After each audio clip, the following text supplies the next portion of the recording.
অনেকে মনে করে জ্বর উঠলে মনে হয় যেন একটা খারাপ লাগে, না না না, হাদিস শরীফের মধ্যে আছে জ্বর যার উঠে জ্বর আল্লাহ পছন্দ করে দেয়। কেন জানেননি? হাদিস শরীফের মধ্যে আছে, দেখবেন কিছু কিছু মুরব্বী আছে নামাজ টামাজ যারা নিয়মিত পড়ে, শেষ বসে দেখবেন সকালে এই শরীরটা বালা, বিকালবেলা হইলে একটা জ্বর চাপ মারে, এই জ্বর লাগেই থাকে, মৃত্যুর আগে তার জ্বর লাগিয়ে থাকে। অথচ রসুল বলতেছেন যার জ্বর উঠে এই জ্বর হওয়া ভালো, জ্বরের মাধ্যমে আল্লাহ ওই ব্যক্তির সগীরা গুনাহ মাফ করে দেয়। হাদিস শরীফে আছে, আপনি দেখেন, খবর নিয়ে দেখেন, জ্বর নিয়ামত, জ্বর কিয়ামত নয়। ঠিক কিনা বলেন?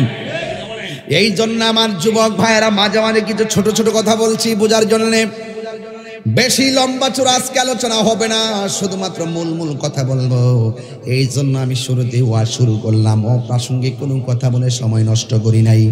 এই জন্য আমার নবী, আমার আল্লাহ পাকের বন্ধু ইব্রাহিম খলিলুল্লাহর সামনে বাঘ দাঁড়াইছে, আর ইব্রাহিম দোয়া করে চোখের পানি ফালাইয়া আল্লাহর কাছে ডাক দিয়ে, আল্লাহ এই বুঝি আমার জীবনের শেষ মোনাজাত, চোখের পানি ফেলে কাঁদতেছে। এবার নমরুদ্দা কয়, বাঘ তাড়াতাড়ি খাস না কেন? বাঘ ইব্রাহিম নবীর কপালের দিকে তাকাইয়া যেই মাত্র দেখতেছে নূর চমকাইতেছে, বাঘে ইব্রাহিম নবীর দেখে বড় মায়া লেগে গেছে।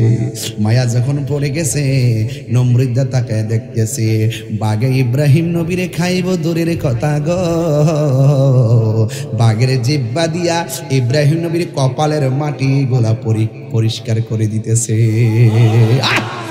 আল্লাহু আকবার। মাল্লাহুল মাওলা ফালাহুল কুল। যদি তুমি রবের হয়ে যাও, সারা পৃথিবী তোমার হয়ে যাবে। দেখছেন না আল্লাহর ওলিরা জঙ্গলে গিয়ে যখন মুরাকাবা করে, বাঘের লেজ লড়াইয়া লড়াইয়া আল্লাহর ওলিরা যখন জিকির করে, বাঘ মাথা লড়া বলছে তোমাকে খেয়ে ফেলবো, তোমাকে খেয়ে ফেলবো। নবীর সাহাবী সাফিনা তিনি বলতেছেন, আমাকে খেয়ে না, আমি নবীর কাছে যাব।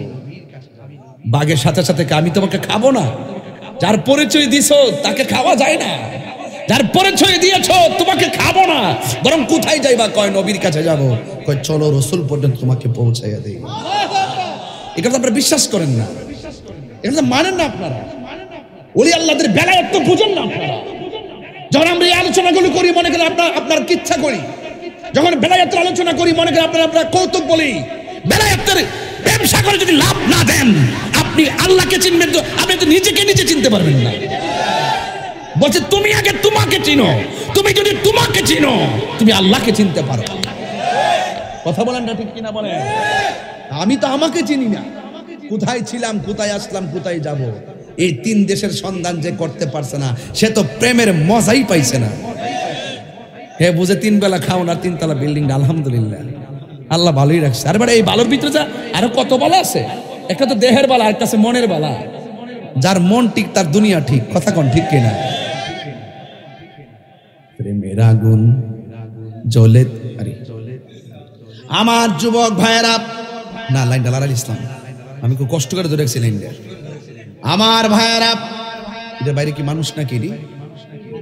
ও আচ্ছা, সাইডে মানুষ না? আচ্ছা আচ্ছা, তাইলে মোটামুটি আইতেছে মানুষ নাকি? আল্লাহ কবুল করুক, আমিন কন। পাইলে নিরালাহি গনবী, চাটা দিতে, গলা তো বয়ে গেছে। বাসান আপনার মনে একটু কষ্ট হইতেছে?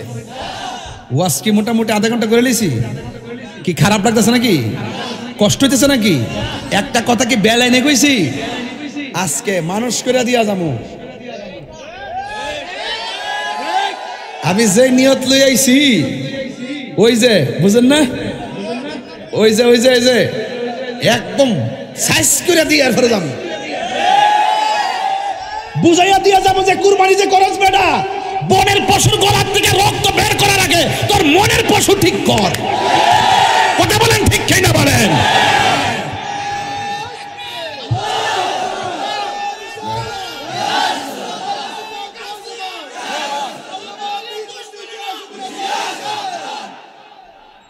তো মাথা আল্লাহ কচ্ছপের মধ্যে বাইরে করছে, আমার ডর করে। এমনি হারিস আমি মনে হচ্ছে কচ্ছপটা হচ্ছে মাথাটা বাইরে করে রাখছে।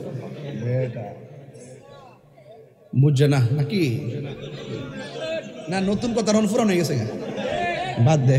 কোন ফুরান ফুরান আলহামদুলিল্লাহ কোন কষ্ট হচ্ছে না তো? তাহলে বলেন পরীক্ষা দিতে কি রাজি আছেন আপনারা? কি মুরব্বী রাজি আছেন? হাত তুলেন না সবাই, দেখি না কারা কারা। এবার স্লোগান দেন ইনশাল্লাহ।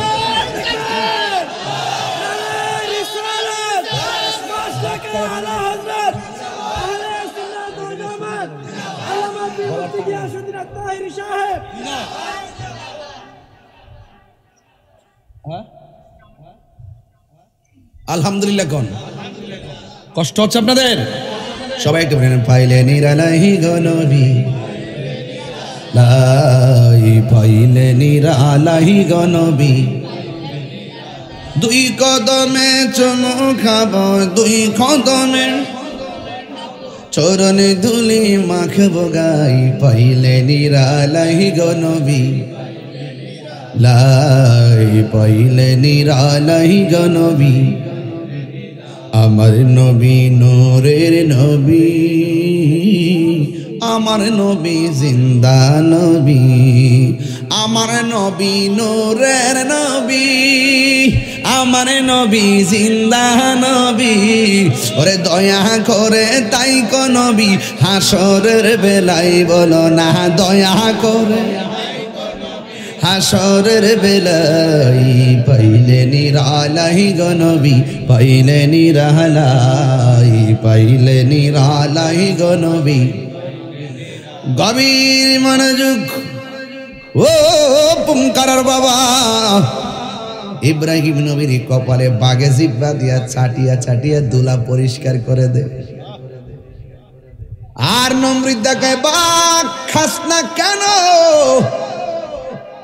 যার কপালে নূর চমকাই তারে খাওয়া যায় না, তারে ভালোবাসা যায়।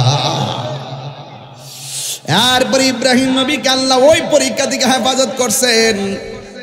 ও বন্ধু, 2 নম্বরের পরীক্ষা ইব্রাহিম নবীর জন্য বিশাল বড় একটা গর্ত বানাইছে নমরুদ্দা। আসেনি রে বাবা? এমন গর্ত বানাইয়া ওই গর্তের মধ্যে আগুন লাগাইয়া ইব্রাহিম নবীর আগুনের মধ্যে ফালাইয়া দিছে। কিন্তু ইব্রাহিম নবীর গায়ের মধ্যে একটা আগুনের আছরও লাগে নাই। সুবহানাল্লাহ। রক্ষা করার মালিককে আমরা সারা জীবন গান গাইছি, অনেক মানুষ আপনার ফতুয়া দিয়া ব্যাং গাইছে। আরে বাবা, তিরস্কার কইরো না, আমাদের মনের কথা কিছু ছন্দের আকারে বলি। যারে মাটিও খাই না, জমেও সই না গো, প্রেমিক যেই জনা, ঠিক না? হাই রে, ইব্রাহিম নবীর বাগেও খাইল না, আগুনেও ছুইল না, তার মানে প্রমাণ হয়ে গেছে রক্ষা করার মালিককে। ইব্রাহিম নবীর একটা নয়, 2টা নয়, এমন ভাবে পরীক্ষা শুরু করলেন। তার স্ত্রী, প্রথম স্ত্রীর নাম হলো হযরতে সারা। এই সারার ঘরের মধ্যে কোনো সন্তান, আরো জোরে কোন,